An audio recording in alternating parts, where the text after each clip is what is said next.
and it is beyond alarming that last night the Rochdale by-election returned a candidate who dismisses the horror of what happened on October the 7th, who glorifies Hezbollah and is endorsed by Nick Griffin, the racist former leader of the BNP. I need to speak to you all this evening because this situation has gone on long enough and demands a response not just from government, but from all of us. Your question presumes, at this very early hour, that it was a deliberate strike, that they knew exactly what they were hitting, that they were hitting aid workers and did it on purpose, and there's no evidence of that. Hello everybody, so now we have more details about those being killed by Israeli army in Gaza. Now we know that there are 3 British nationals who were killed by Israeli army in Gaza while working for the World Central Kitchen. What were they doing? What were they doing? These 3 people, whose names are John Chapman, James Henderson, and James Kirby. John Chapman, who is 57-year-old, Henderson, who was 33-year-old, and Kirby, who was 47-year-old. All these 3 brave souls had family. They had children. They had the choice to live a comfortable life in the UK. And yet, they risked their lives. Why? Because they could not see the sight of millions of people being forced to starve by an evil regime of Israel. Utterly evil regime. A terrorist regime. You have to call them, by what they are. There's no point being politically correct here. I'm going through the accounts of their family members and how they have reacted. I mean, the Kirby's wife called him a hero for his family. I think he was a hero for the humanity. All these 3 gentlemen, they were heroes for humanity. Why would you risk your life when you know that the hands that they are going to extend to feed hungry population are going to be cut off by a regime of Israel? See, that's the difference. These 3 individuals, they risked their life to extend their helping hands. And what Israeli regime is doing now is to cut off all those hands who are, and we are not talking about a bunch of, like 10, 12 or 1,000 or 2,000. We are talking about a population exceeding more than 2 million. So that's the difference. We are the people who are there to provide help, stand with humanity, and the regime which is determined to stand on the side of evil. So, evil versus humanity. We'll come to the reactions. Israeli propaganda machinery has swung into action, and they're sending their spokespersons to TV channels all around the world to say that, how they were appalled or they were sad. They are not sad.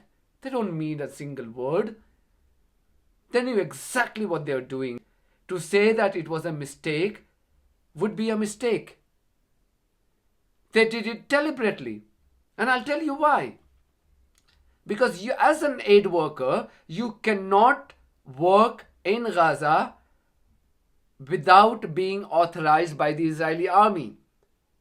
So the vehicle that you are driving is authorized and approved by the Israeli army.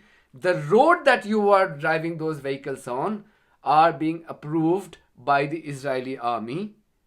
You cannot, it's not like, like walking on the streets of London or Birmingham on your own. So whichever direction you want to go, just go.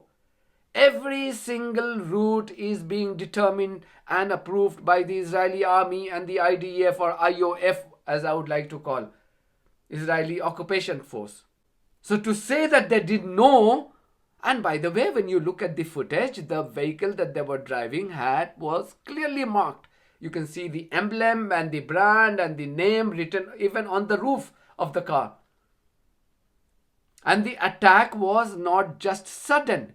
There were three missiles fired not at once, but at different times, and all with precise location, targeting the vehicles that were being driven by these individuals working for a World Central Kitchen. So to say that you didn't know that, you are really insulting the intellect of, ordinary public. Now then we had reactions. The first reaction came from Joe Biden. There was a 3-page reactions which his minions, started sharing on social media to say, how the president was outraged. And I went through the entire text to see, that the evidence of its outrage, and there was no evidence. There was only one word, that I am outraged, but he has full faith with Israel to carry out the investigation.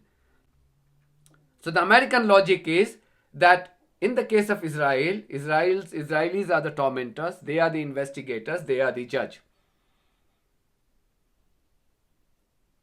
And then they ask why people hate us. His spokesperson, John Kirby, only hours later told reporters in his daily press briefing that Israel had not killed them deliberately. He said that. Firing a missile at people delivering food and killing them, not a violation of international humanitarian law. Well, the Israelis have already admitted that this was a mistake that they made. They're doing an investigation. They'll get to the bottom of this. Let's not get ahead of that. Your question presumes at this very early hour that it was a deliberate strike, that they knew exactly what they were hitting, that they were hitting aid workers and did it on purpose. And there's no evidence of that. So even though an American has been killed by weapons provided by America, Joe Biden is just not bothered. That you can make out from his, approach. Then let's come back to UK. You have Rishi Sunak, who tweeted. He was so concerned that he did not even bother to write his own tweet. So he quoted his foreign secretary, who is David Cameron, his tweet, and then wrote, "All our thoughts are with the families of those killed in this shocking strike, including 3 British aid workers." Then he goes, "Israel must explain how this tragic incident happened and take immediate steps to protect aid workers and facilitate vital humanitarian operations in Gaza." If you are so concerned, Mr. Sunak, then you have to walk the talk. I remember when there was a democratically elected leader who made a victory speech called George Galloway in Rochdale. This guy did not even wait for a few hours before flying back to London and holding an extraordinary address to the nation. And it is beyond alarming that last night the Rochdale by-election returned a candidate who dismisses the horror of what happened on October the 7th, who glorifies Hezbollah and is endorsed by Nick Griffin, the racist former leader of the BNP. I need to speak to you all this evening because this situation has gone on long enough and demands a response not just from government, but from all of us. To him, what he implied was his victory amounted to, promotion of hate speech. Now, 3 British nationals have died, potentially by the weapons supplied by Great Britain. And yet, he doesn't even bother to write an original tweet or social media post. That's how serious he is. I can't even say that, we have elected him because he's not an elected prime minister. But then nonetheless, he's an elected MP. He is answerable to his constituents. These 3 individuals were British nationals. Now, if this is the approach that the current regime in the UK have towards their own citizens, then today these 3, tomorrow it could be you and I or anybody else. What happened to the value of British life? Or does it not matter because it's Israel? I think these are the questions that we need to continue to ask. And we should never forget it because these questions are going to help us determine our voting choice. We have local elections happening in a month's time, followed by the parliamentary elections whenever this Sunak announces. And we need to bear this in mind, to teach these people a lesson, so that this serves as an example for future politicians aspiring to, come and occupy the 10 Downing Street. Thank you very much. If you haven't subscribed to my channel, please do so, because this is one of the many ways that you can support independent journalism. God bless you all.